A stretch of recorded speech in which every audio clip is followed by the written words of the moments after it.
Honorable President, Honorable Ministers, Excellencies, distinguished delegates, ladies and gentlemen, a very good morning to all of you once again. I am Mrs. Bakshi and I will be the Master of Ceremony on this occasion.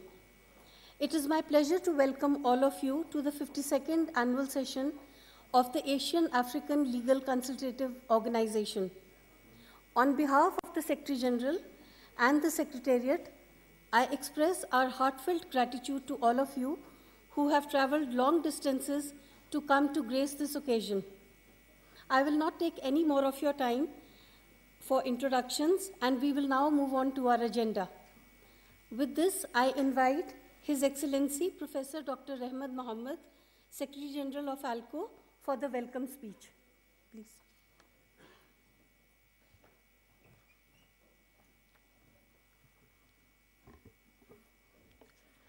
नमस्ते, मैं आप सबका स्वागत करता हूँ. Honorable Mr. E. Ahmed, Minister of State for External Affairs, Government of India, Honorable Minister Muhammad Bello Adoke, esteemed President of the 51st Annual Session of ALCO and Attorney General and the Minister of Justice, Federal Republic of Nigeria, Honorable Mr. Rauf Hakim, President of the 50th Annual Session of ALCO and Minister of Justice, Democratic Socialist Republic of Sri Lanka, Honorable Ministers, Excellencies, distinguished participants, delegates, ladies and gentlemen. On behalf of ALCO and my own behalf, it is indeed a singular pleasure to extend a warm welcome to Honorable Mr. E. Ahmed and this distinguished gathering to the 52nd Annual Session of the Asian African Legal Consultative Organization. I am extremely grateful, sir. Despite your very busy and hectic schedule, you have spared your valuable time to be in our midst today. We profusely thank you, sir, for readily agreeing to inaugurate the 52nd Annual Session of ALCO being convened by the ALCO Secretariat in this beautiful green and majestic city of New Delhi, the seat of ALCO. Sir, your gracious presence once again reassures ALCO of India's prominent role in the establishment, development, and continued support to the organization since its foundation in 1956. I would like to inform this august gathering that our chief guest today has had a long and illustrious career, which he began as a lawyer. Thereafter, he was a member of the Kerala Legislative Assembly for 5 terms between 1967 to 1991. From 1982 to 1987, he was a cabinet minister of Kerala in charge of Department of Industry. He was elected to the Lok Sabha in 1991. Mr. Ahmed was a member of several high-level governmental delegation and parliamentary committees during this period.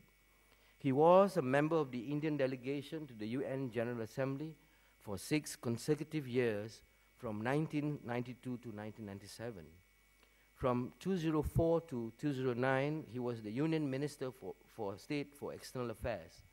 Presently, Mr. Ahmed is the Minister of State for External Affairs. He is associated with several educational, cultural, and social institutions and is the author of 3 books in English and Malayalam. Excellencies, distinguished ladies and gentlemen, the Government of India is indeed a very generous host of ALCO.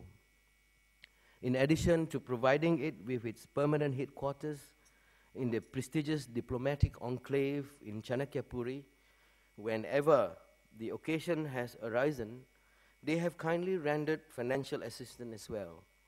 This is the 4th headquarters annual session being held in New Delhi. The earlier 3 were convened in 2001, 2006, and 2008 respectively. I would like to place on record that beside financial assistance, the Government of India has assisted the organization in all possible ways to ensure that the session went on smoothly. I would like to inform this August gathering that the Government of India has made a contribution of rupees 1 million for this session. Therefore, we owe special thanks once again to the Government of India. The presence of a large number of ministers and attorney generals heading the delegation is also a matter of immense satisfaction for us. This signifies that ALCO is important to them. I am profoundly grateful to each one of you for having spared your valuable time to be with us for this annual session. I'm sure we would immensely benefit from your wisdom and experience.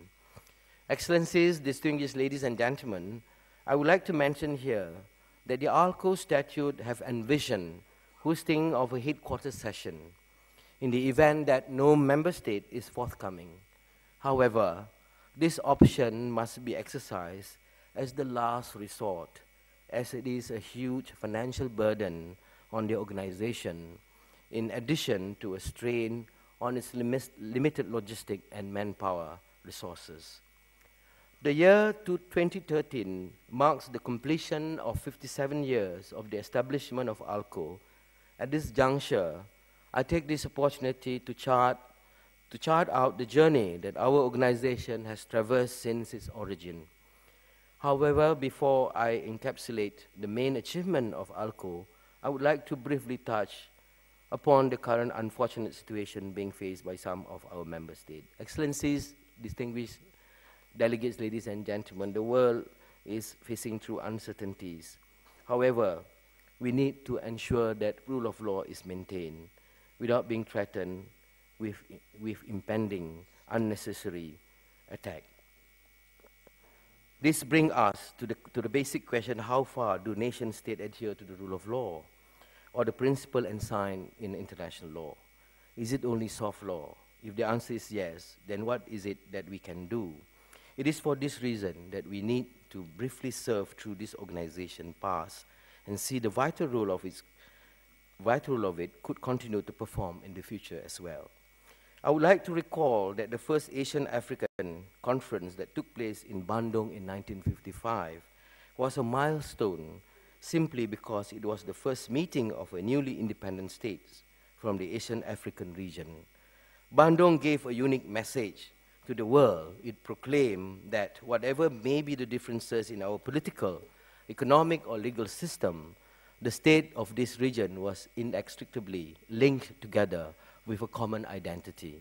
ALCO, established in 1956, was the concrete institutional outcome of the Bandung spirit of Asian-African solidarity.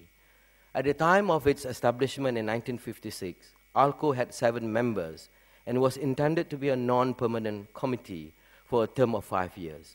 Its 5-year term was extended on 4 occasions until the organization which it had developed was made permanent in 1981.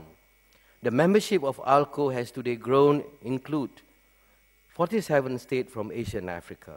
It now occupies an important position in the international legal community, both as an advisory body of its member state and as an essential mechanism for inter-regional cooperation and the exchange of information and views on matters with an international legal dimension.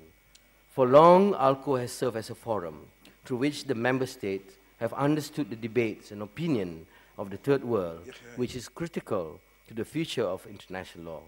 It is my earnest desire that in the near future we could raise the membership of ALCO to at least 50. Excellencies, distinguished delegates, ladies and gentlemen, in the earlier years, ALCO activities had envisaged its statutes primarily concentrated on the progressive development and codification of international law, consideration of legal problems referred to it by member states, and follow-up of the work of International Law Commission and other bodies of the United Nations system related to international law.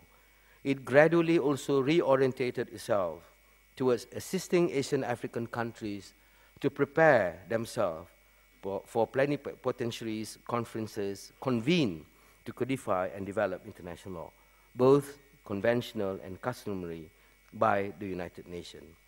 In that process, ALCO, participating through its member state, has contributed immensely to a number of international legal regimes with which the Asian African states were most concerned. Some of the recommendations that ALCO had made, for instance, in the context of the law of diplomatic relations, the law of treaties, law of the sea, had found its way into the international legal instrument adopted on the subject, namely the Vienna Convention on Diplomatic Relations in 1961, Vienna Convention on the Law of Treaties in 1969, and the UN Convention on the Law of the Sea, 1982. ALCO has had a long and storied history with the law of the sea in general, and UNCLOS in particular. In the negotiation of the UN Convention on the Law of the Sea, 1982 particularly, the areas relating to the Exclusive Economic Zone, or EEZ, the archipelago state and right of land locked states, the ALCO contribution is well known at the international level. To further strengthen our Asian-African solidarity, my predecessor had the privilege to convene meeting of ALCO member states during the UN Diplomatic Conference of Plenipotentiaries on the establishment of the ICC held in Rome, Italy from 15 June to 17 July 1998. Thereafter, during my tenure, a very meaningful relationship has been established with the ICC, and many seminars and legal expert meetings have been convened, which have tried to raise and discuss issues relating to the functioning of the ICC. Excellencies, distinguished delegates, ladies and gentlemen, the ALCO in its journey of 57 years has been persistently contributing towards realizing a vision of international order that will promote the interests and well-being of its members. Today, it has emerged as a leading intergovernmental regional organization which renders consultative and advisory services to its member state. It has been making important studies on various branches of international law and conducting researches on issues having contemporary relevance to the Afro-Asian region. In the contemporary world, taking into account the current practice of international lawmaking, the role and range of activities required to be undertaken by the ALCO has multiplied manifold. Hence, it is essential that the organization remain on a strong ideological foundation and enjoys firm financial support from its member state. Your Excellencies, over the course of the coming 3 days, the member states would be deliberating upon several important international legal issues that are of serious concern to the Asian African state. After the inaugural session gets over, the head of delegation of the participating delegation would be making their general statement, through which they would share their experiences and perspective on the number of contemporary areas of international legal matters that are of vital concern to the Asian African countries. Thereafter, following the past practice, we would have 2 half-day special meetings devoted to exploring in detail 2 important issues. Firstly, the special meeting on selected item on the agenda of the International Law Commission, where we would be addressing 3 of the most important items found on the agenda of ILC, namely immunity of foreign